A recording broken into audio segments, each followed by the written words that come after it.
आज की क्लास का जो मेन एजेंडा रहेगा, आज की क्लास का मेन एजेंडा रहेगा थोड़ा सा मैप के बारे में समझना, मैप क्या होता है और भारत का कंसेप्ट क्या है, उन सारे मुद्दों को आज हम यहां पर समझेंगे। तो मैं आगे बढ़ रहा हूं।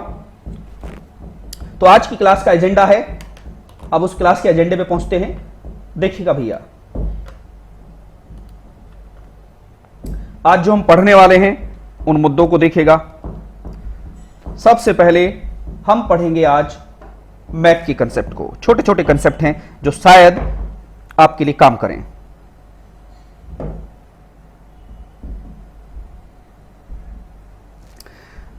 तो आज की क्लास शुरू कर रहे हैं। ये मैप का कंसेप्ट आपके सामने लेके आया हूं मैं। अब आप कहोगे कि सर मैप का कंसेप्ट क्यों लेके आ गए आप हमारे सामने, क्यों पढ़े हम इसको? भैया क्योंकि यहां से सवाल आए हैं। आप देखिएगा, आपसे सवाल पूछा गया कि बताइए भारत के अरब सागर में कौन सा द्वीप है, या लक्षद्वीप कहां पर है, या भारत श्रीलंका के बीच में क्या है, या लद्दाख कहां पर है, लद्दाख के बॉर्डर पर कौन कौन से राज्य हैं। ऐसे ऐसे सवाल आपसे पूछे जाते हैं। तो आज हम इन्हीं बातों को बात करते हुए चलेंगे, आपको यह याद रखते हुए चलना है और इसी को हमें आगे बढ़ाते चलना है। सबसे पहले मैप मैंने आपके सामने रखा है, यह भारत का मैप है। भारत का मैप हम यहां पर पढ़ेंगे। ये भारत का मैप है। क्या क्या क्वेश्चन बनते हैं वो सवाल हम यहां पर देखेंगे। मानचित्र,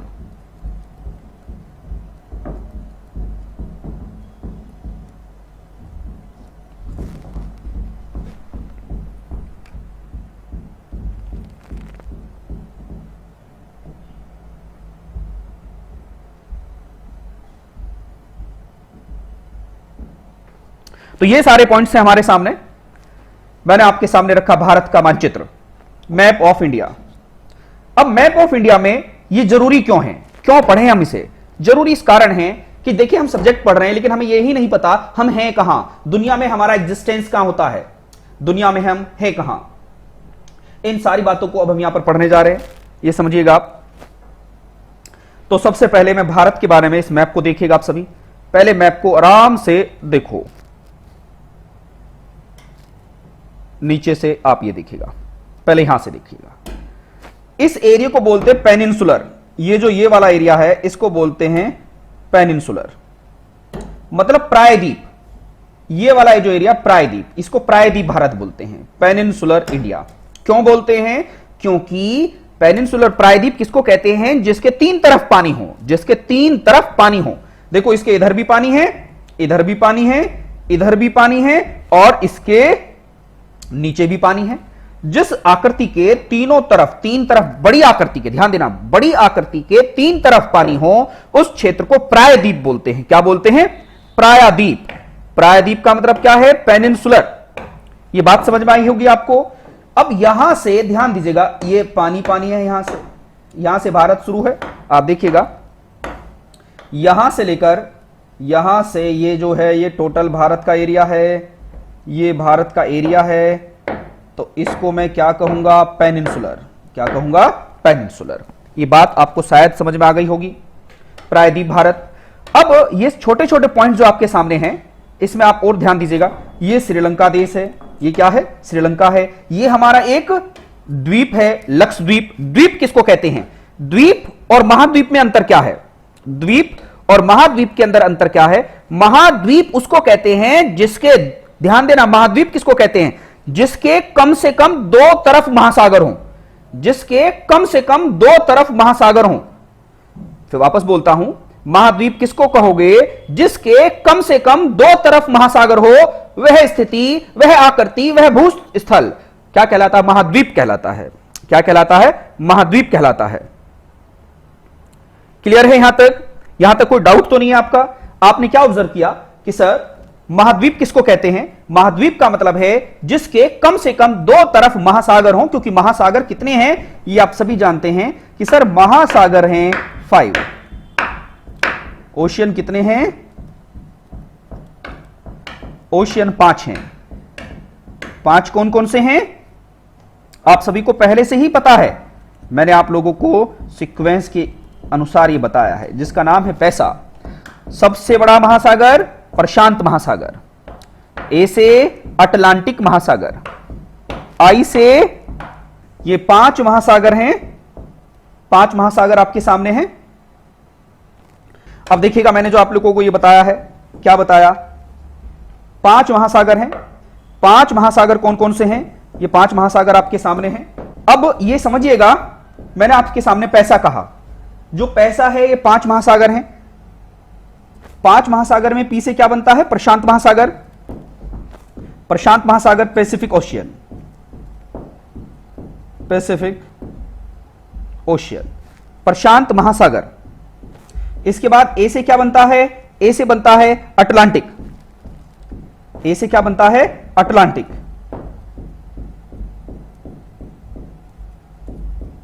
अटलांटिक ओशियन। आई से क्या बनता है? अच्छा, जो अटलांटिक ओशियन है वो कुछ इस आकार का है, एस। अटलांटिक ओशियन एस आकार का है, वो भी मैं समझाऊंगा। सवाल कभी कभी पूछा जाता है, बताइए कौन सा महासागर एस, जो एस होता है, सिंबल जो होता है एस, इस आकार का अटलांटिक ओशियन है। जो आई है, आई का मतलब इंडियन ओशियन है। इंडियन, इंडियन का मतलब है हिंद महासागर।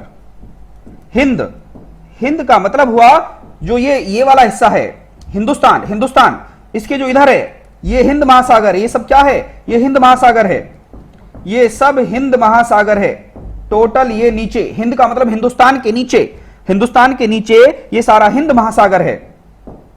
इकलौता एक महासागर जो किसी देश के नाम पर पड़ा है। सवाल कभी कभी पूछा जाता है, बताइए दुनिया में ऐसा कौन सा महासागर है जो किसी देश के नाम पर पड़ा है नाम उसका, तो उसका नाम बताएंगे हिंद महासागर, इंडियन ओशियन। Indian ocean. यहां तक क्लियर है?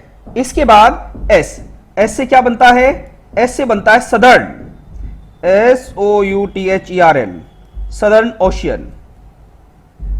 इस सदर्न को ही आप, इस सदर्न ओशियन को ही आप क्या बोलते हो? अंटार्कटिका। अंटार्कटिका महासागर, अंटार्कटिका, अंटार्कटिका महासागर। ये अंटार्कटिका महासागर है। क्लियर है? अंटार्कटिका महासागर कहां पर है? पृथ्वी के बिल्कुल कहां पर है? ये बिल्कुल पृथ्वी के साउथ में है, पृथ्वी के साउथ में है। जैसे अगर मैं आपको बताऊं, अगर ये पृथ्वी है तो जो पृथ्वी का ये वाला हिस्सा, ये वाला, ये और एक ये हिस्सा है जो यहां पर है, इसको बोलते हैं अंटार्कटिका। Antarctica ocean. इसी को कभी कभी दक्षिण महासागर, क्योंकि दक्षिण में है, दक्षिण महासागर। क्लियर है? और जो ये वाला है, ये इसको बोलते हैं आर्कटिक, आर्कटिक ओशियन, आर्कटिक महासागर, आर्कटिक महासागर।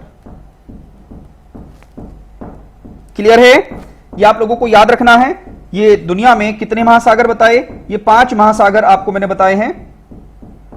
5 कौन कौन से हैं? ये आपने एनालिसिस किया कि सर 5 जो महासागर हैं वो इस तरीके से हैं। अगर हमसे कोई सवाल पूछे तो हम आसानी से इसका जवाब दे पाएं। कोई भी परीक्षा में सवाल आएगा तो अब हमारे से नहीं छूटेगा। ये छोटी छोटी बातें हैं जो आप लोगों को ध्यान देना है, छोटी छोटी बातें जो आप लोगों को यहां पर ध्यान देना है। ये 5 महासागर हैं। पांचों महासागरों का क्रम मैंने बता दिया। पी से क्या बनता है? पैसिफिक ओशियन, ए से अटलांटिक, आई से इंडियन, एस से सदर्न, ए से आर्कटिक ओशियन। ये तो हुए 5 महासागर, 5 महासागर। लेकिन ये जो भारत है हमारा, ये जो भारत है, इस भारत के नामों के बारे में भी कभी कभी पूछ लेता है।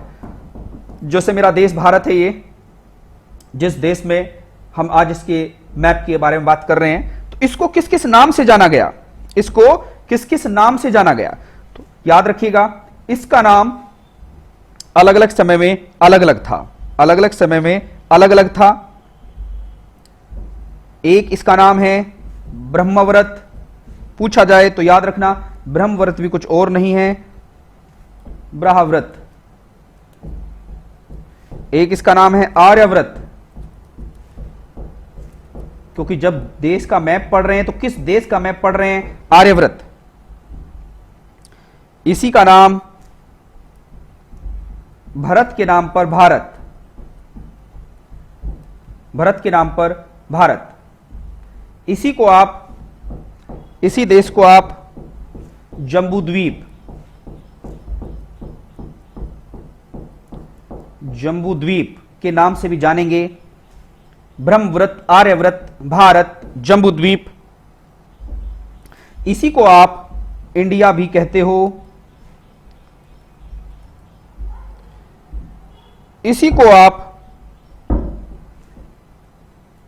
हिंदुस्तान भी कहते हो, इसी को आप हिंदुस्तान भी कहते हो। याद रखिए ये सब हमारे देश के नाम हैं। कहीं ब्रह्मव्रत है, कहीं आर्यव्रत है, कहीं भारत है, कहीं जम्बूद्वीप है, कहीं इंडिया है और कहीं हिंदुस्तान है। क्लियर है? ये सभी हमारे देश के ही नाम हैं। अलग अलग ग्रंथों के अनुसार अलग अलग नाम रखे गए हैं, लेकिन आप सबको इनको याद रखना है, इन सबको हमें याद रखना है। और कुछ किताबों में भारत को एक उप महाद्वीप की संज्ञा भी दी गई है, भारत को एक उप महाद्वीप की संज्ञा भी दी गई है।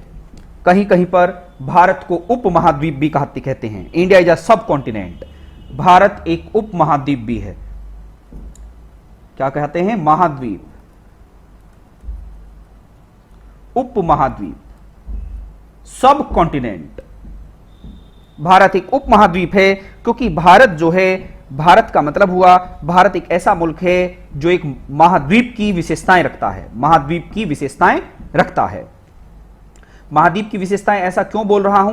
क्योंकि भारत एक बड़ा भूभाग है, यहां की जो संस्कृति है, यहां की जो कल्चर है, उन कल्चर, संस्कृति, भाषाओं में विविधता पाई जाती है। और भारत एक ऐसा मुल्क है जो यूरोप जितना बड़ा है। कितना बड़ा है? यूरोप। याद रखना, जितना एक महाद्वीप बड़ा है इतना भारत बड़ा है, जिसका नाम यूरोप है। यूरोप जितना क्षेत्रफल है भारत का, यूरोप। अब देखो, यूरोप एक महाद्वीप है और भारत एक क्या है? देश है, उप महाद्वीप है। तो यूरोप के बराबर है। अच्छा, यूरोप के बराबर कब है? यूरोप के बराबर कब है? अब आपके मन में सवाल है कि सर कैसे है? तो आप याद रखना, इंडिया, अगर मैं बताऊं आपको, अगर ये इंडिया है, भारत है, तो भारत को कैसे लिखोगे? तो यूरोप में से अगर मैं रूस को हटा दूं, यूरोप में से रूस को हटा दूं, तो जितना यूरोप बचता है वो भारत के बराबर है, वह भारत के बराबर है। कभी कभी पूछ लेता है कि बताइए भारत का क्षेत्रफल किस महाद्वीप के बराबर है? तो आप बताएंगे यूरोप महाद्वीप के बराबर है। और यूरोप में अपने आप में 44 देश हैं। यूरोप में कितने देश हैं? 44 देश। उन 44 में से रूस को हटा देना, रूस को हटा देना, और रूस को हटाने के बाद जो यूरोप में बचता है वो इंडिया के क्षेत्रफल के लगभग बराबर होता है। ये आपको ये छोटी छोटी बातें बताई गई क्योंकि ये जानना जरूरी है कि दुनिया में हम कहां पर हैं। पहले दुनिया में हम कहां पर हैं। ये छोटे छोटे सवाल हैं जो आपकी परीक्षा में बिल्कुल पूछ लेता है, और आपसे पूछता है तो फिर हम फंस जाते हैं, तो हमें याद रखना है। सवाल ये पूछा जाता है कि किसने भारत को हिंदुस्तान कहा? किसने भारत को हिंदुस्तान कहा? तो याद रखिएगा, ये जो हिंदुस्तान शब्द है, हिंदुस्तान शब्द ईरान के अनुसार है। हिंदुस्तान शब्द किस देश के अनुसार है? ईरान। ये पूछा जाए तो आप आसानी से जवाब दीजिएगा, ईरान के अनुसार इस देश का नाम हिंदुस्तान है। अब बात है इंडिया किसने नाम दिया? इंडिया नाम किसने दिया? इंडिया नाम रखा यूनान के अनुसार। इंडिया नाम यूनान के अनुसार। अब सवाल है कि सर जम्बूद्वीप, जम्बूद्वीप किसके अनुसार? सर जम्बूद्वीप किसके अनुसार?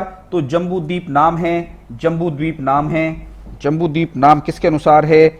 याद रखना, बौद्ध काल के अनुसार। बौद्ध, भगवान बुद्ध के समय में, भगवान बुद्ध के समय में इस देश को क्या बोलते थे? जम्बूद्वीप बोलते थे। क्या बोलते थे? जम्बूद्वीप बोलते थे।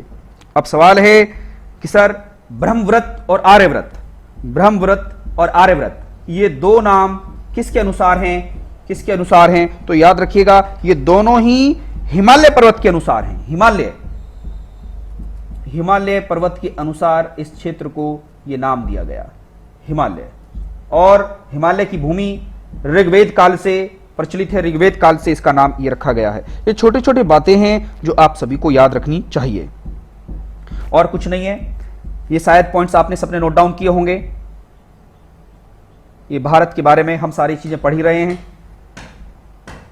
अब यहां पर जो भारत का सिस्टम है, भारत का जो सिस्टम है वो किस तरीके से है, यहां पर ध्यान दीजिएगा। भारत की स्थिति कहां पर है? भारत की स्थिति हिंद महासागर के उत्तर में है, क्योंकि हिंद महासागर, ये यहां पर हिंद महासागर है, ये सारा ये हिंद महासागर है। अब हिंद महासागर के ऊपर क्या है? ऊपर भारत है। ऊपर का मतलब क्या? उत्तर। तो सवाल ये पूछा जाता है हिंद महासागर के किस दिशा में भारत है? हिंद महासागर की किस दिशा में भारत है? तो क्या बताएंगे?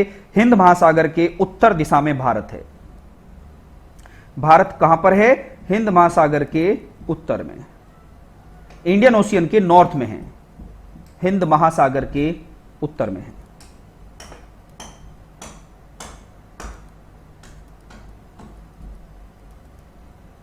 हिंद महासागर के नॉर्थ में क्या है? इंडिया है।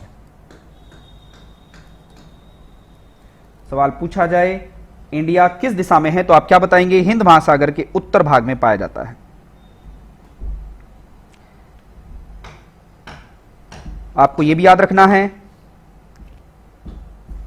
जो हिंद महासागर है, हिंद महासागर को यहां पर दो हिस्सों में इस तरीके से डिवाइड कर दिया गया है, एक साइड में और एक साइड में। अगर भारत है तो इधर है भारत के अरब सागर, अरब सागर, और इधर है bay of Bengal, bay of Bengal मतलब बंगाल की खाड़ी, बंगाल की खाड़ी। ये दोनों ही पानी किसके हैं? हिंद महासागर के हैं, बंगाल की खाड़ी। ये आप लोगों को याद रखना है। जैसे ये भारत है तो एक साइड में क्या है? इधर अरब सागर है, इधर बंगाल की खाड़ी, और नीचे क्या है? ये हिंद महासागर। ये हिंद महासागर, हिंद महासागर का ही पानी यहां पर है और हिंद महासागर का पानी इधर है। ये भी हमें यहां पर याद रखते हुए चलना है। यहां पर और भी सारी बातें याद रखना है। जो भारत की आकृति है वो क्वाड्रिटेरियल है, क्वाड्रिटेरियल। भारत की जो आकृति है वो क्वाड्रिटेरियल है। ये पूछे गए हैं, बॉब आंसर अरेबियन। यहां पर ध्यान दीजिएगा, भारत की आकृति चतुष्कोणीय है, क्वाड्रिटेरियल बोलते, क्वाड्रिटेरियल चतुष्कोणीय। भारत की आकृति चतुष्कोणीय,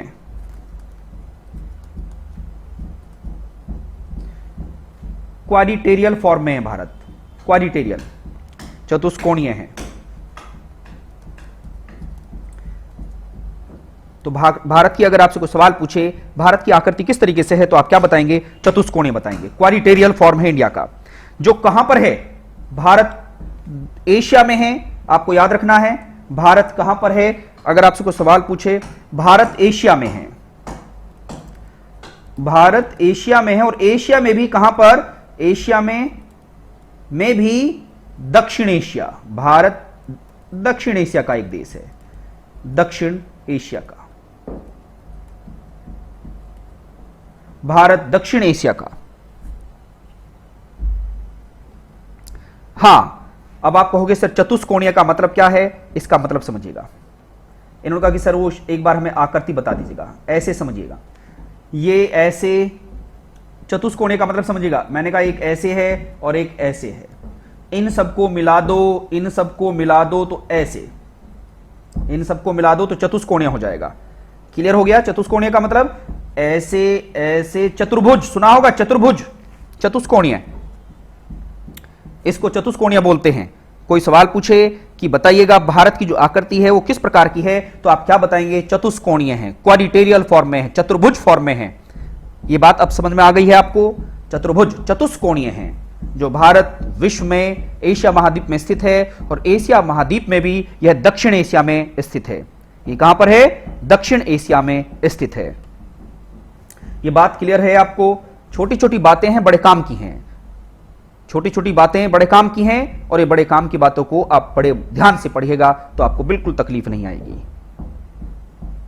अगर ये बातें समझ में आ गई हैं तो कुछ चीजें और समझिएगा। अब आपने कहा कि ठीक है सर, मैं इसको रफ कर रहा हूं, अब और बातें समझिए। कि सर आपने ये तो समझा दिया, लेकिन हमें कभी कभी कंफ्यूजन और भी चीजों पर आता है, वो कंफ्यूजन को भी दूर करिएगा। सारे कंफ्यूजन्स को दूर किया जाएगा स्टेप बाय स्टेप। जब हम पढ़ रहे हैं तो हम कुछ नहीं छोड़ेंगे, हर स्टेप को पढ़ेंगे। ध्यान दीजिएगा, ये जो हमने पढ़ा है ये शायद आप लोगों को समझ में आ गया होगा। अब भारत की आकृति चतुष्कोणीय बता दी गई आपको। इसी पेज पर ही बताऊंगा मैं आपको कुछ चीजें और। चतुष्कोणीय एशिया में कहां पर हैं हम? दक्षिण एशिया में हैं। एशिया में हम कहां पर हैं? दक्षिण एशिया में हैं। अब यह भी समझिएगा, अगर हम दक्षिण एशिया में हैं तो हमारे भारत के नाम भी पढ़े, भारत की स्थिति देखी, भारत कहां पर है, भारत किस तरीके से आगे देशों के साथ मिलकर बना है, यह भी समझिएगा। जब हम ये पढ़ रहे हैं तो हमें यह भी समझना है आज भारत में कितने राज्य हैं। आज भारत में 28 राज्य हैं प्लस 8 केंद्र शासित प्रदेश हैं। 8 केंद्र शासित प्रदेश हैं। 8 केंद्र शासित प्रदेश हैं। भारत में राज्यों की संख्या कितनी है? 28 है। और भारत में 28 राज्य हैं और 8 केंद्र शासित प्रदेश हैं। 28 राज्य, 8 केंद्र शासित प्रदेश भारत है, जो दुनिया में क्षेत्रफल की दृष्टि से 7वें नंबर पर आता है। क्षेत्रफल में भारत by area the position of India in all over the world are 7th largest country, 7th है। और जनसंख्या में, जब मैं जनसंख्या की बात करता हूं तो जनसंख्या में भारत दुनिया में 2nd स्थान पर है।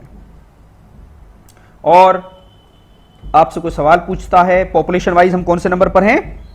पॉपुलेशन वाइज हम 2nd नंबर पर है। 2nd most populous country of the world India and 7th largest country of the world according to area क्या है?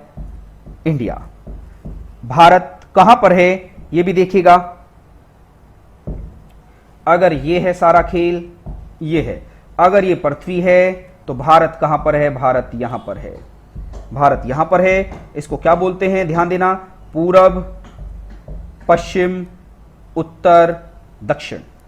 पूरब, पश्चिम, उत्तर, दक्षिण। अगर मैं ये नाम इस तरीके से लूं तो आपको ध्यान देना है,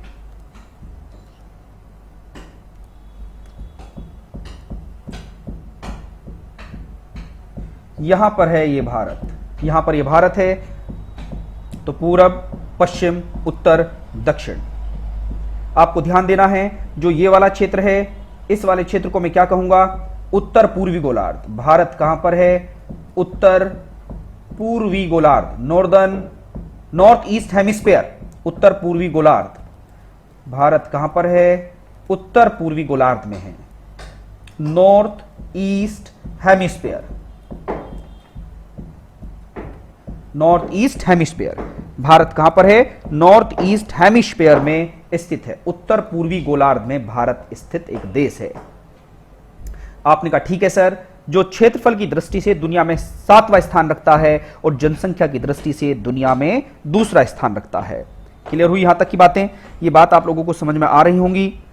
यहां पर और भी बात समझते हुए चलना है, छोटी छोटी बातें बड़े काम की रहेंगी।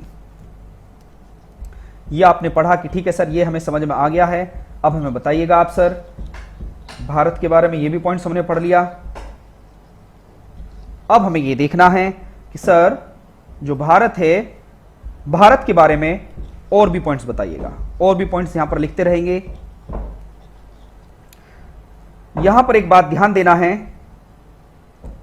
जब मैं भारत की बात करूंगा तो जो भारत का ये वाला है, ये यहां से आप समझिएगा, ऐसे लाइन समझिएगा, ये है ऐसे, ये जो ये वाला है इसको आप क्या बोलते हैं? 8 डिग्री 4 मिनट उत्तर। इसी को आप अक्षांश बोलते हो। क्या बोलते हो इसको? अक्षांश रेखा। अक्षांश रेखा, लैटिट्यूड लाइन, लैटिट्यूड, अक्षांश रेखा। तो भारत की जो शुरुआत है हिंद महासागर में, जो शुरुआत है वो कहां से है? 8 डिग्री 4 मिनट उत्तर से। अब आप कहोगे सर उत्तर क्यों? उत्तर इस कारण, आप देखिएगा, मैंने अभी एक चीज बताई थी, ये बताया था, ये क्या है? उत्तर है। ये क्या है? दक्षिण है। तो उत्तर जो है कुछ ऐसे ही तो है, ऐसी तो भारत है यहां पर, और मैंने बताया था भारत यहां पर है, तो कहीं ना कहीं ये होगा भारत यहां। तो ये वाली लाइन क्या कहलाएगी? 8 degree 4 minute, 8 degree 4 minute north में है। सर इंडिया के मैप के साथ में श्रीलंका क्यों आता है? हां देखिएगा, इंडिया के मैप के साथ श्रीलंका इस कारण आता है कि श्रीलंका का संबंध हमेशा भारत से रहा है और श्रीलंका कभी भारत का ही हिस्सा था, क्योंकि आप लोगों को पता है यहां का राजा प्राचीन काल में जब हम पढ़ते हैं क्या था, रावण था। और उस समय आपने भारत के पुरुषोत्तम राम जी का भी नाम सुना है। वो भारत भूभाग पर राज किया करते थे और वो पूरी की पूरी कहानी आपने सुनी है। उस कहानी के तौर पर मैं आपको ये बता देता हूं, भारत और श्रीलंका का एक अटूट जोड़ है, क्योंकि हम श्रीलंका को छोड़ के देख ही नहीं सकते। क्योंकि जो ये क्षेत्र है आप देख रहे हो जुड़ रहा है, ये क्या है, ये पंबन द्वीप, क्या है ये पंबन द्वीप, और इसी को क्या बोलते हैं, राम सेतु। ये है वो राम सेतु, देख रहे हो ये राम सेतु है, ये राम सेतु है, आज भी है, ये बीच बीच में टूटा हुआ है लेकिन राम सेतु आज भी है। तो अब देखिएगा एक देश से जुड़ रहा है तो उसे हम कैसे छोड़ दें, उसे हम कैसे छोड़ दें। बिल्कुल रास्ता, पुल है, ये प्राकृतिक पुल है, नेचुरल पुल है। अब ये नेचुरल पुल जो है इसी का नाम राम सेतु है यहां पर। ठीक है, ये बात समझ गए होंगे आप। अब आप आगे बढ़िएगा, यहां पर आपने कहा ठीक है, तो 8 डिग्री 4 मिनट उत्तर से, 8 डिग्री 4 मिनट उत्तर से आप देखिएगा ऊपर ये जो ये है यहां पर ये जो क्षेत्र है ये कौन सा डिग्री है, ये 37 डिग्री 6 मिनट उत्तर, 37 डिग्री 6 मिनट उत्तर तक ये भारत है। तो भारत का अक्षांश विस्तार क्या कहेंगे, भारत का अक्षांश विस्तार किसको कहेंगे, latitude expansion of India. Bharat का अक्षांश विस्तार, भारत का अक्षांश विस्तार, अक्षांश विस्तार कितना हो गया, अक्षांश विस्तार हो गया भारत का 8 डिग्री 4 मिनट उत्तर से 37 डिग्री 6 मिनट उत्तर तक। मिनट का मतलब होता है ऊपर एक लाइन ऐसे खींच देना, सेकंड का मतलब है ऊपर 2 लाइन खींच देना, और डिग्री का मतलब है 0, ऊपर 0 लगा देना। ठीक है, डिग्री और मिनट, ये बात समझ में आ गई होगी आपको। अब आपने देखा कि सर जो अक्षांश रेखाएं हैं, अक्षांश रेखाएं उत्तर या दक्षिण में खींची जाती है, ये अक्षांश हैं, इनको बोलते हैं अक्षांश, इनको अक्षांश बोलते हैं। इसको क्या बोलते हैं, भूमध्य रेखा, भूमध्य रेखा। अगर ये भूमध्य रेखा है, भूमध्य का मतलब 0 डिग्री, ये 0 डिग्री है, इसी को बोलते हैं इक्वेटर। इक्वेटर क्लियर है, इक्वेटर का मतलब इक्वल, जो पृथ्वी को 2 इक्वल बराबर हिस्सों में बांटे। इक्वल का मतलब बराबर, मतलब इससे ऊपर भी पृथ्वी बराबर है और इससे नीचे भी पृथ्वी बराबर है। क्लियर है, तो ऊपर को जो लाइन खींचती है ऐसे 1 2 3 4 5, ये 90 हैं, ये 90 हो गए, ऐसे इससे नीचे हो गए 90, तो ये ऊपर इनको बोलेंगे उत्तरी अक्षांश, जो ये लाइन है उत्तरी अक्षांश, और जो नीचे ये लाइन है इनको बोलते हैं दक्षिणी अक्षांश। क्या बोलेंगे इनको, दक्षिणी अक्षांश, उत्तरी अक्षांश और दक्षिणी अक्षांश। जो उत्तर में है मतलब इस लाइन से उत्तर में उत्तर, और इस लाइन से नीचे है तो दक्षिण, क्योंकि ये दक्षिण वाला हिस्सा है, उत्तर और दक्षिण अक्षांश। ये बात आप लोगों को समझ में आ गई होगी। तो भारत का अक्षांश विस्तार, लैटिट्यूडनल एक्सपेंशन मैंने कितना बताया, इतना है भारत का लैटिट्यूडनल एक्सपेंशन। ये बात आप सबको समझ में आई होगी। किसी का कोई डाउट हो तो पूछेगा। यहां पर एक बात और विशेष तौर पर समझना है, जो ये वाला क्षेत्र है इसको क्या कहते हैं, यहां पर ये सबसे लास्ट वाला पॉइंट हो गया, इसको बोलते हैं इंद्राकोल। क्या बोलते हैं, इंद्राकोल। इसको हम इंद्राकोल के नाम से जानते हैं, इंद्राकोल। और जो सबसे लास्ट में था ये वाला, इसको बोलते हैं कन्याकुमारी। कन्याकुमारी, कन्याकुमारी कहां पर है, तमिलनाडु। कन्याकुमारी कहां पर है, तमिलनाडु। यह प्रदेश तमिलनाडु है, यहां पर है कन्याकुमारी। क्लियर हुआ। तो भारत का जो विस्तार है, अक्षांश विस्तार, वो मैंने आपके सामने बताया। 8 डिग्री 4 मिनट, 8 डिग्री 4 मिनट उत्तर से, 8 डिग्री 4 मिनट उत्तर से लेकर भारत का लास्ट बिंदु कहां पर है, 37 डिग्री 6 मिनट उत्तर तक। उत्तर में लास्ट पॉइंट क्या है, इंद्राकोल, और सबसे लास्ट में क्या है, ये लास्ट में क्या है, कन्याकुमारी। ये बातें शायद आपको समझ में आ गई होंगी। जो भारत की उत्तर से दक्षिण तक की लंबाई है, मतलब यहां से लेकर ये ध्यान दीजिएगा, यहां से लेकर जो यहां तक की लंबाई है, उत्तर से दक्षिण तक की लंबाई, ये जो लंबाई है, यह लंबाई है 3214 किलोमीटर। कितनी है, 3214 किलोमीटर यह लंबाई है, 3214 किलोमीटर। उत्तर से दक्षिण तक की लंबाई भारत की कितनी है, 3214 किलोमीटर है, 3214 किलोमीटर। 3214 किलोमीटर यह भारत की लंबाई है। यह भी हमें समझते हुए चलना है। और जो भारत की चौड़ाई है, अब चौड़ाई पर बात कर लेते हैं थोड़ा सा। जब हम चौड़ाई की बात करेंगे तो हमें एक लाइन और भी समझनी होगी। यहां पर समझिएगा, भारत की जब मैं चौड़ाई की बात करता हूं तो चौड़ाई कहां से शुरू होती है और कहां तक है ये चौड़ाई, ये भी हमें विशेष तौर पर देखना है। यहां से ये पॉइंट और यहां पर ये पॉइंट, सबसे लास्ट में ये पॉइंट है और इधर सबसे लास्ट में ये है। तो जो ये है इसको आप क्या बोलोगे, भारत की चौड़ाई। ये भारत की चौड़ाई है, यहां से लेकर यहां तक ये भारत की चौड़ाई है। और यह भारत की चौड़ाई कितनी है, यह भारत की चौड़ाई है हमारी 2933 किलोमीटर। 2933 किलोमीटर भारत की चौड़ाई समझ में आ गई। भारत की चौड़ाई है 2933 किलोमीटर और भारत की लंबाई कितनी है, 3214 किलोमीटर। जो ये वाला क्षेत्र है, ये गुजरात वाला क्षेत्र है, ये क्षेत्र गुजरात का है और गुजरात में इस क्षेत्र को बोलते हैं गौर माता। क्या बोलते हैं, गौर माता। इस क्षेत्र को गौर माता बोलते हैं। और जो ये वाला क्षेत्र है, ये कहां पर है, ये अरुणाचल प्रदेश में है। ये कौन सा प्रदेश है, अरुणाचल प्रदेश है। और अरुणाचल प्रदेश में इस क्षेत्र को बोलते हैं किबिथु। क्या बोलते हैं, किबिथु। ये भी ध्यान देना है, इस क्षेत्र को हम किस नाम से जानते हैं, किबिथु। ये किबिथु वाला क्षेत्र है। तो गौर माता से किबिथु तक भारत की चौड़ाई 2933 किलोमीटर है। 2933 किलोमीटर है। ये हम शायद समझ गए होंगे इस बात को। यहां तक किसी की कोई दिक्कत नहीं होनी चाहिए, कोई समस्या नहीं होनी चाहिए। भारत की लंबाई, भारत की चौड़ाई, कहां से कहां तक, इस क्षेत्र को क्या बोलते हैं, गुजरात में गौर माता है और अरुणाचल प्रदेश में किबिथु है। अरुणाचल प्रदेश में किबिथु है। ये सारे बिंदु, ये महत्वपूर्ण पॉइंट्स आपने यहां पर सीख लिए हैं। ये बात जब पूरी हो जाती है तो यहां पर कुछ चीजें और आती हैं।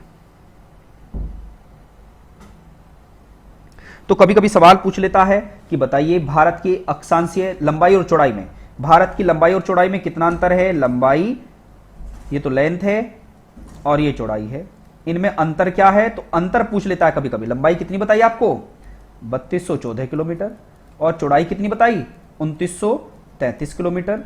जब आप अंतर निकालोगे तो अंतर कितने किलोमीटर का है, ओनली 281 किलोमीटर का, 281 किलोमीटर। ये ध्यान देनागा, भारत की लंबाई व चौड़ाई में कुल 281 किलोमीटर का अंतर है, डिफरेंस है। मतलब लंबाई ज्यादा है, चौड़ाई कम है, लंबाई ज्यादा है, चौड़ाई कम है। यह भी आप लोगों को यहां पर ध्यान देना है।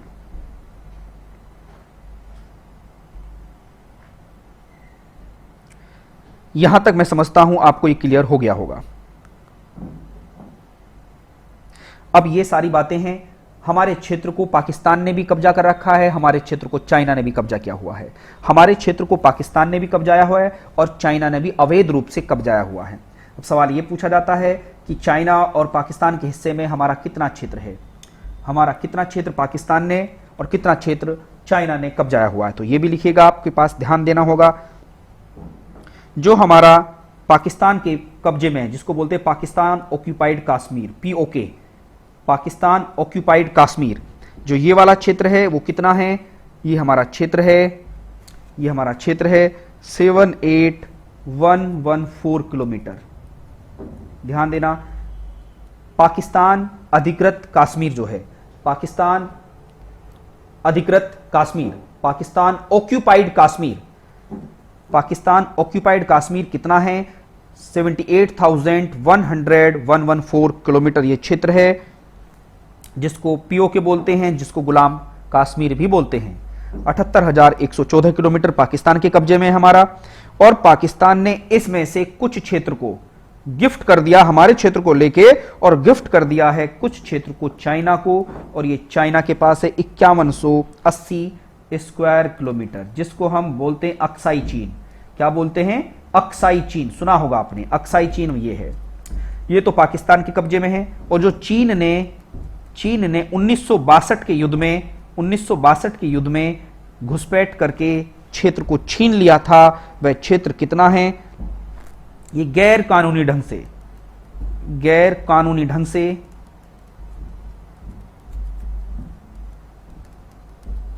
इलीगल,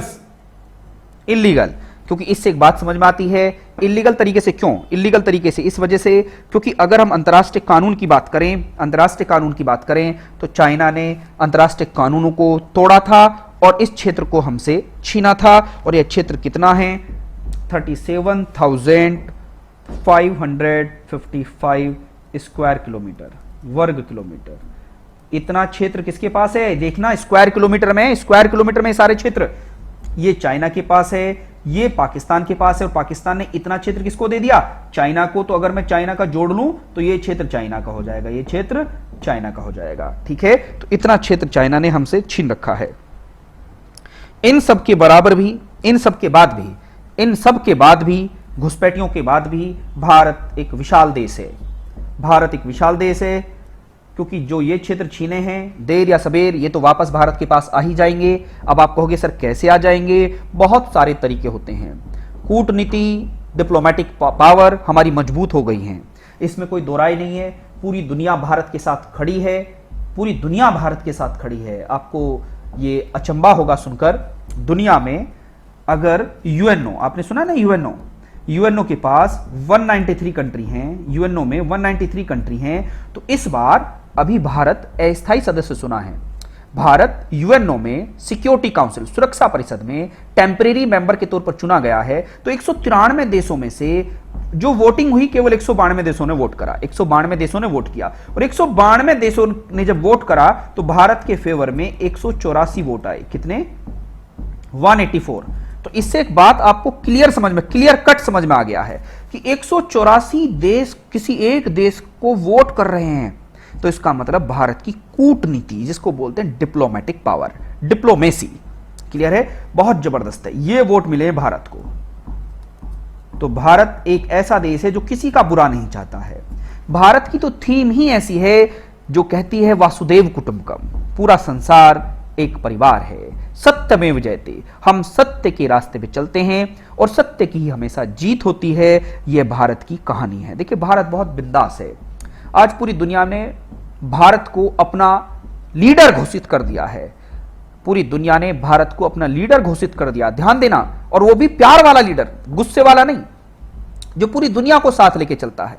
एक ऐसा लीडर और ऐसे देश में हम हैं, हमें गर्व करना चाहिए अपनी संस्कृति पर, अपने आप पर। इससे एक बात साबित होती है, बदलने वाला चाहिए, बदलाव संभव है। बदलने वाला चाहिए, बदलाव संभव है, और बदलाव सकारात्मक होगा अगर सकारात्मक सोच होगी। आपने सुना है बहुत सारे लोग कहते हैं कि मैं अकेला क्या कर सकता हूं। बहुत सारे लोग कहते हैं कि हम सर अकेले क्या कर सकते हैं। तो ये मत कहो कि जग में कर सकता क्या अकेला, ये मत कहो कि जग में कर सकता क्या अकेला, आजाद सिंह वन में घूमता अकेला। ये मत कहो कि जग में कर सकता क्या अकेला, आसमां में लाखों तारे हैं टिमटिमाते, बट अंधकार दूर करता चंद्रमा अकेला। याद रखना, इस बात से एक बात चाहती है, अगर बदलाव की सच में इच्छा है तो शुरुआत तो करने की हिम्मत जुटाइएगा। दुनिया बदलने के लिए तैयार होती है, उसे बदलने का ढंग तो दीजिएगा। ये सारी बातें इस चीज में आती हैं, तो आप लोगों को समझ में आना चाहिए। भारत एक अलग बदलाव की दिशा में बढ़ चुका है, और भारत का भविष्य ऐसा ही होगा जो भारत का कभी कहा गया, भारत एक विश्व गुरु था और हम विश्व गुरु की तरफ बढ़ने लगे हैं। एकला चलो रे। हाँ, दूर जाना है तो एकला चलो रे, दूर जाना है तो एकला चलो, और बहुत सबको साथ में लेके चलना है तो सबको साथ लेके चलो, और अपनी लीडरशिप में लेके चलो, अपनी लीडरशिप में लेके चलो। तो देश को दूर जाना है तो लीडरशिप में लेके जा रहे हैं। देखिए, भारत के कोई भी लीडर हो, अभी तक वो मजबूर थे, मैं ये नहीं कहूंगा वो बेकार थे, वो मजबूर थे, लेकिन जनता ने इस लीडर को अपनी सत्ता के साथ, अपनी मतों के साथ भेजा है, इस वजह से बदलाव हो रहे हैं। ये सब चीजें हैं और कुछ नहीं है। सबका साथ सबका विकास, हर धर्म, हर जाति, हर विशेष संप्रदाय का यहां विकास हो रहा है, कोई पीछे नहीं हो रहा है। जो राजनीति वाले लोग होते हैं वो राजनीतिक मुद्दे फंसाते रहते हैं। आप स्टूडेंट हैं, आपको इस सकारात्मक भाव से देखना है, क्योंकि कभी आप इंटरव्यू में फंस गए तो इंटरव्यू में आपको सकारात्मकता ही दिखानी है, निगेटिविटी नहीं बतानी है, और राजनीतिक वाली बातों से हट के बोलना है। राजनीतिक वाली बातों से हट के बोलना है, क्योंकि आप शिक्षक हैं, और जब शिक्षक की भूमिका में किसी स्कूल में जाओगे तो हम स्कूलों में सभी धर्म, सभी जाति, सभी संप्रदाय के बच्चे मिलते हैं, तो हमें एक ऐसा भाव पैदा करना है कि जिससे उन बच्चों में सकारात्मकता का भाव आए। अच्छों को अच्छा कहना सीखेगा और बुरे को बुरा कहना सीखेगा, तभी एक आप अच्छे शिक्षक की भूमिका में आएंगे, क्योंकि आप शिक्षक हैं। ये सारी बातें आपने पढ़ी, ये सारी चीजें करने के बाद आपने कहा ठीक है सर, ये हमें समझ में आ गया। यहीं पर आपको एक चीज और बताता हूं। दुनिया में हम क्षेत्रफल की दृष्टि तो 7वें नंबर पर हैं, और 7वें नंबर पर कैसे हैं ये भी समझिएगा। मैंने आप लोगों को क्षेत्रफल की दृष्टि से एक ट्रिक बताई थी, अगर याद हो आपको। क्षेत्रफल की दृष्टि से भारत को मैंने एक ट्रिक के तहत आपको बताया था। मैंने क्या बताया था? रुक चीन अब आ भारत, रुक चीन अब आ भारत। याद तो है आपको, लेकिन भूल जाते हैं कभी कभी आप। रुक चीन अब आ भारत। रूस से क्या बनता है? रूस। का से क्या बनता है? कनाडा। चीन है 3rd नंबर पर, ए से अमेरिका, बी से ब्राजील, आ से ऑस्ट्रेलिया, और भारत तो 7वें नंबर पर है। तो 7वें नंबर पर हम पहुंच गए भारत। रूस से क्या बना? रूस बनता है। का से क्या बनता? कनाडा बनता है। रा से रूस, का से कनाडा। चीन 3rd नंबर पर है। आ से क्या बनता? अमेरिका, बी से ब्राजील, और आ से ऑस्ट्रेलिया, और भारत ये है। क्लियर हुआ? यहां पर ये बात शायद आपको समझ में आ गई होगी। अब यहां पर एक बात और समझना है, जो ये 5वें नंबर पर ब्राजील है, ये जो 5वें नंबर पर ब्राजील है, ब्राजील एक ऐसा मुल्क है, ब्राजील एक ऐसा मुल्क है जो मकर रेखा, ये सवाल पूछा गया है, मकर रेखा means line of Capricorn, line of Capricorn, line of Capricorn और भूमध्य रेखा, दोनों पर भूमध्य रेखा। ध्यान दीजिएगा, ये जो ब्राजील देश है, जिससे मकर रेखा भी होकर गुजरती है और भूमध्य रेखा भी, equator and line of Capricorn दोनों जिस देश से पास होती हैं, उस देश का नाम ब्राजील है। ब्राजील कौन से महाद्वीप है में है? साउथ अमेरिका, दक्षिण अमेरिका महाद्वीप का एक देश है जिसका नाम ब्राजील है। सवाल पूछा गया है, तो आपने से ये सारे पॉइंट्स पढ़े, मकर रेखा और भूमध्य रेखा। मकर रेखा और भूमध्य रेखा किस देश से होकर गुजरती है? उस देश का नाम ब्राजील है, उस देश का नाम ब्राजील है। मकर रेखा आप सभी को पता है 23.5 डिग्री दक्षिण, 23.5 डिग्री दक्षिण, और भूमध्य रेखा, भूमध्य रेखा कहां पर है? भूमध्य रेखा है 0 डिग्री, भूमध्य रेखा कहां पर है? 0 डिग्री। ये सारे पॉइंट्स आप लोगों ने यहां पर पढ़ लिए हैं। कभी कभी एक परीक्षा में सवाल पूछा गया, कभी कभी एक परीक्षा में सवाल क्या पूछा गया? सवाल यह पूछा गया, बताइएगा जो भारत है, जो भारत है, रूस का कौन सा हिस्सा है? रूस का क्षेत्रफल आप जानते ही हो बहुत ज्यादा है, तो रूस का हम 5वां हिस्सा हैं, रूस के हम 5वें हिस्से हैं, 5th नंबर पर हैं। रूस इतना बड़ा है कि हम उसका 5वां टुकड़ा हैं, तो मतलब हम कौन सा है? पंचमांश, 5th पार्ट, 1/5 है इंडिया। रूस का कितना है? 1/5। ये बात समझ में आ गई? रूस बहुत बड़ा है, दुनिया में सबसे बड़ा क्षेत्रफल की दृष्टि से रूस है, और रूस का 5वां हिस्सा 1/5 पार्ट क्या है? ये इंडिया है। इंडिया रूस का 1/5 है। और जापान का क्या है? इंडिया इज इक्वल टू, ध्यान दीजिएगा, 8 मल्टीपल जापान, 8 टाइम्स है जापान के एरिया का, 8 गुना। जापान के एरिया का 8 गुना है इंडिया, और रूस के एरिया का 1/5 है। रूस के एरिया का क्या है? 1/5 है। ये ध्यान देना, कि कभी कभी पूछ लेता है कि बताइए रूस से भारत कितना छोटा है, तो 1/5 है। और जापान के एरिया से कितना बड़ा है? 8 गुना, जितना जापान है उसका 8 गुना है। ये आप लोगों को ध्यान देना। और यूके का कभी कभी पूछ लेता है, United Kingdom, India is equal to 12 multiple UK. United Kingdom का 12 गुना है। अब ध्यान देना, 12 गुना 12 गुना बड़ा क्षेत्र है हम यूके से, और यूके ने हमारे देश पर राज कर लिया। देखो कितनी बड़ी बात है, क्योंकि हम में एकता नहीं थी, हम विखंडित थे, हम टूटे हुए थे। ठीक है, क्योंकि हम में एकतात्मक जो व्याख्या थी हम थे ही ना, हम बहुत सारे भूभागों में टूटे हुए थे। तो ये यूके था। यूके हमसे कितना छोटा है? 12 गुना छोटा है। यूके हमसे 12 गुना छोटा है, तो India is equal to 12 multiple UK. ये छोटी छोटी बातें हैं जो आप लोगों को याद रखनी है, कभी कभी परीक्षाओं में आ जाती हैं, तो आपको तकलीफ नहीं होगी, आपको तकलीफ नहीं होगी। क्योंकि जब आप बच्चों को पढ़ाओगे ना कि भारत पर राज किया था यूके ने, तो अब आपसे कोई पूछे अच्छा यूके कितना छोटा था हमसे, तो आप कहोगे यूके हमसे 12 गुना छोटा था। 12 गुना मतलब 1/12 था हमारा, हमारे से 1/12 था यूके। इसका मतलब क्या हुआ? आपके सामने है, आपके सामने है। तो ये सारे पॉइंट्स आप लोगों को यहां पर याद रखना है। छोटी छोटी बातें बड़े लेकिन बड़े काम की हैं, छोटी छोटी बातें परंतु बड़े काम की हैं। अब एक बात और समझिएगा, ये सब चीजें आपने पढ़ी, ये मैं आपको ये सारी कहानी बताई। ये सब कहानी बताने के बाद आपको ये ध्यान देना है, पौंडीचेरी वगैरह भी आपके सामने है। ये सारे पॉइंट्स आप पढ़ते हुए जा ही रहे हैं धीरे धीरे। यहां पर कुछ पॉइंट्स ऐसे हैं जो आप हर व्यक्ति को और भी ध्यान देने की बात है। सवाल है पुडुचेरी, सवाल है पुडुचेरी। ये जो पौंडीचेरी है, पौंडीचेरी, पौंडीचेरी कहां कहां पर है आप देखिएगा। पौंडीचेरी की कहानी आपके सामने है। ये यहां पर भी है, आंध्र प्रदेश में एक जगह ये है, एक जगह यहां पर है और एक जगह यहां पर है। ये 3 द्वीप हैं, 3 द्वीपों से मिलकर पौंडीचेरी बना है। कभी कभी हमसे सवाल बन जाता है कि बताइए कि सर ये जो पौंडीचेरी है, पौंडीचेरी कौन कौन से द्वीपों में है, कौन कौन से राज्य से है, राज्य से मिलकर पौंडीचेरी बनता है। तो ये आपके सामने है, आप आसानी से इसको बता सकते हो। कोई भी सवाल बने तो आप इसको आसानी से बता सकते हो।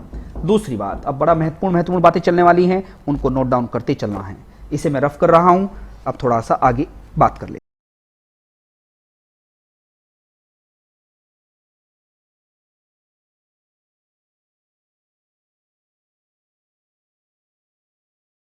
और भी बातें कर लेते हैं, इसे रफ कर लेते हैं।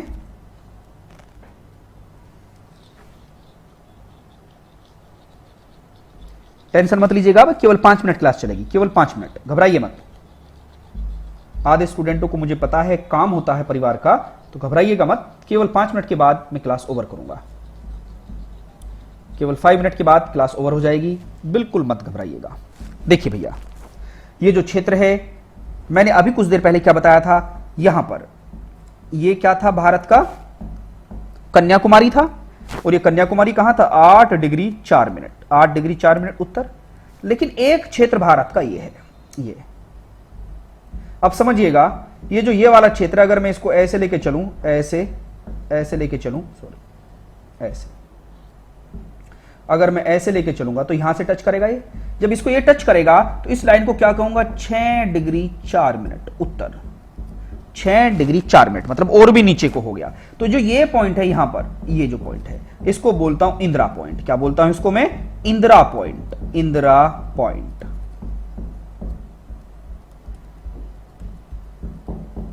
तो इंदिरा पॉइंट कहां पर है?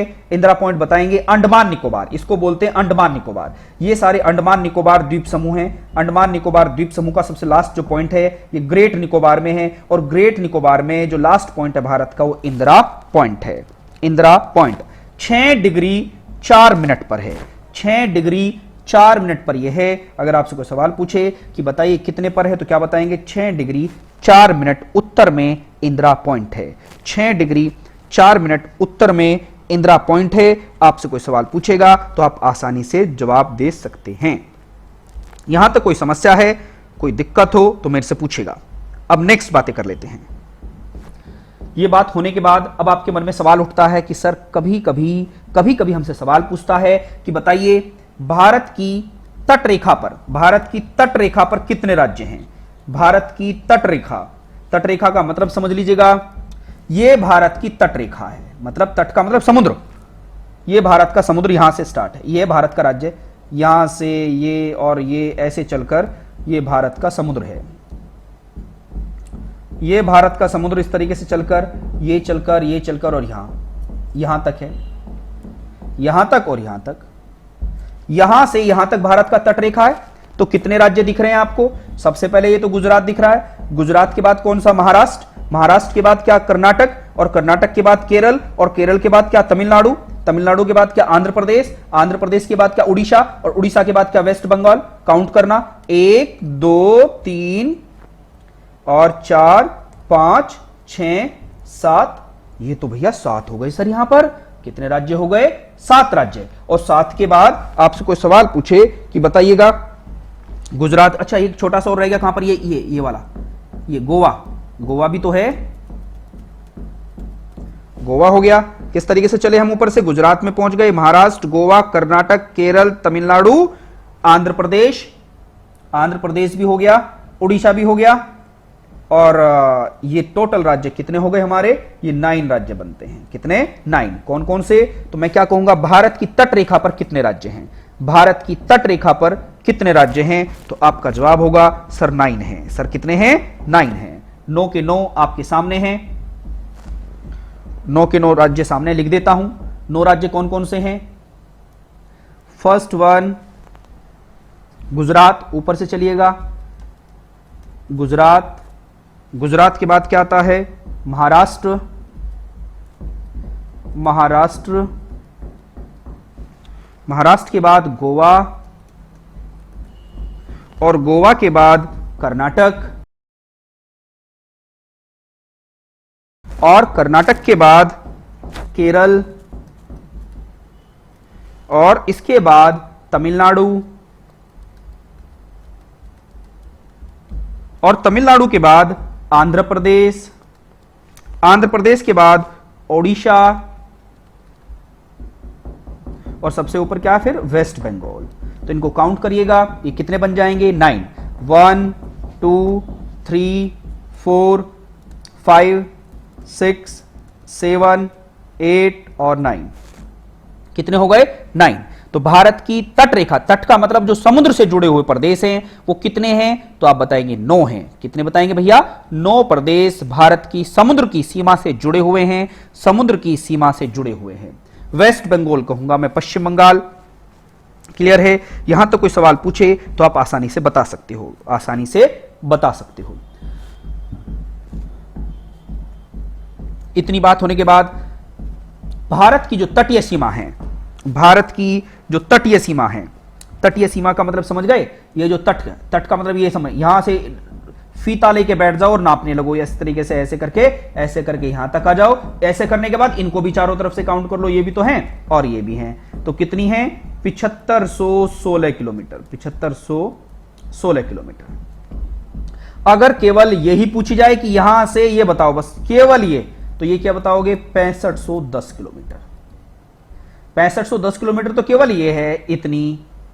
अगर कोई इनको भी पूछ रहे, ये भी तो द्वीप है हमारे, ये भी तो हमारा हिस्सा है, इनको भी जोड़ लो, तो इनको जोड़ के कितनी हो जाएगी? 7516 किलोमीटर, 7516 किलोमीटर।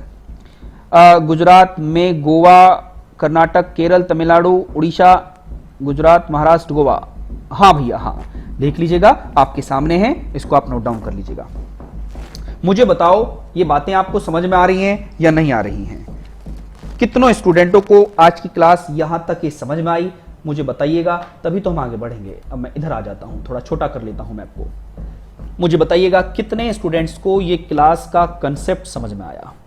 तो आज की क्लास को मैं अब ओवर करने जा रहा हूं। मैं इस वजह से प्रतीक्षा कर रहा था कि आपके कोई डाउट हो तो मैं डाउट आपका जवाब दे सकूं। तो कोई डाउट नहीं है। नेक्स्ट क्लास इसी क्लास से आगे स्टार्ट होगी। अभी ये महत्वपूर्ण टर्मिनोलॉजी का सेशन है, महत्वपूर्ण जो शब्दावली है, क्या क्या शब्द आ जाते हैं आप जानते समय लेकिन भूले चुके होते हो, तो इन सब चीजों को भूल चुक को वापस याद कर लेते हैं तो पक्का याद हो जाएगा। के लिए धन्यवाद। जय हिंद, जय भारत।